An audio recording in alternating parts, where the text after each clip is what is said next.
صلی اللہ علی النبی الحمدللہ رب العالمین۔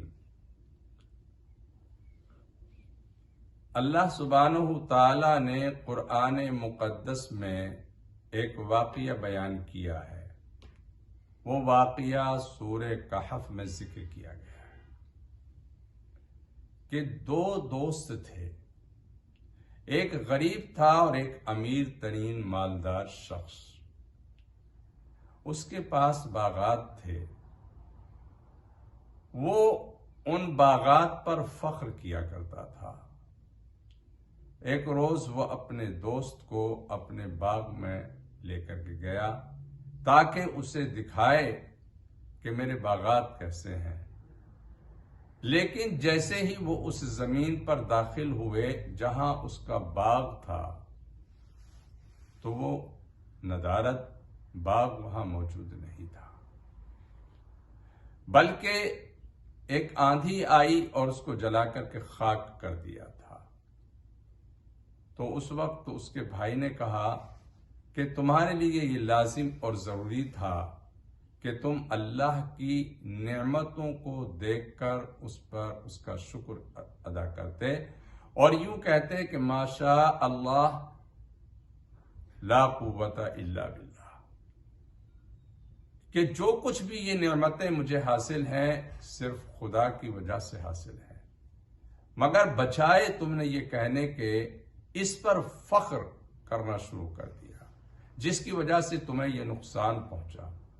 تو یاد رکھیے کہ دنیا میں بہت سی چیزیں ہیں جنہیں انسان اپنی نظروں سے دیکھتا ہے مگر وہ ماشاء اللہ نہیں کہتا، جس کی وجہ سے نقصانات کے اندیشے بہت بڑھ جاتے ہیں۔ اس کو کہتے ہیں بیڈ آئی بھی کہہ سکتے ہیں، ایول آئی کہہ سکتے ہیں، بیڈ عین کہہ سکتے ہیں، اس کو آپ اپنی زبان میں نظر بد بھی کہہ سکتے ہیں۔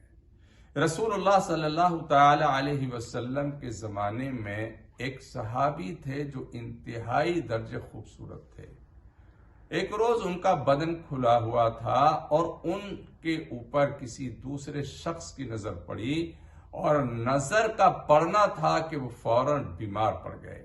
رسول اللہ صلی اللہ علیہ وسلم کی خدمت میں یہ واقعہ پیش کیا گیا تو آپ نے اس کا علاج فرمایا کہ یہ آدمی اپنے اوپر پانی ڈالے اور اس کا دھواں جس کو نظر لگی ہے اس کے اوپر ڈالا جائے۔ اسی طرح کے اور بہت سارے واقعات ہیں جن کی وجہ سے لوگوں کو نظر لگتی ہے۔ اس لیے قرآن کریم نے نظر بد سے بچنے کے لیے یہ فارمولہ بتایا ہے کہ جس چیز کو بھی تم دیکھو تو یوں کہو کہ ماشاء اللہ لا قوت الا باللہ۔ حضرت انس رضی اللہ تعالیٰ خادم رسول تھے، ان کا ایک بہت ہی خوبصورت محل تھا۔ اس محل پر انہوں نے یہ آیت لکھی ہوئی تھی ماشاء اللہ لا قوت الا باللہ۔ اس لیے اگر ہم چاہتے ہیں کہ ہم لوگوں کی نظر بد سے بچیں اور لوگوں کو اپنی نظر بد سے بچائیں تو جس چیز کو بھی دیکھیں اسے دیکھ کر ماشاء اللہ لا قوت الا باللہ ضرور پڑھا کریں۔ اس کی وجہ سے آدمی کی حفاظت ہوتی ہے، لیکن جب دل میں چور ہوتا ہے، کھوٹ ہوتا ہے تو آدمی ماشاء اللہ کہنے کے بجائے یہ تمنا کرتا ہے کہ یہ چیز اس سے ختم ہو جائے، برباد ہو جائے۔ یہ انسان کی تباہی کا ذریعہ ہے، اس لیے اس کو نوٹ فرمائیں کہ ماشاء اللہ لا قوت الا باللہ کہنے کا آپس میں رواج ڈالیں۔ اللہ تعالی ہم کو توفیق عمل